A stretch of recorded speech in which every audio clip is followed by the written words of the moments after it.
Hey everyone! In this quick guide, I'll show you how to create and manage alerts using indicators on the Trading 212 mobile app.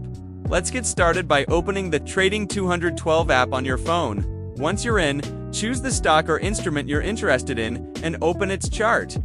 This gives you a detailed view of the price movement over time. Now look just above the chart and tap on Indicators. This is where you can add technical indicators to help you make more informed trading decisions. Browse the list and tap on the indicator you want to use. For example, moving average, RSI, or Bollinger Bands.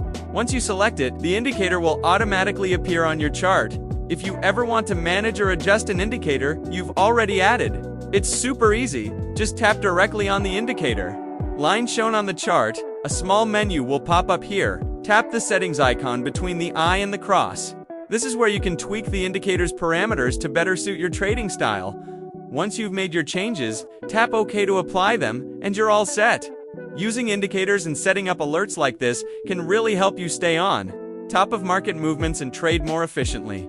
That's it for this tutorial. If you found it helpful, be sure to give it a like, drop a comment if you have questions, and subscribe for more simple trading 212 tips and tricks. Thanks for watching.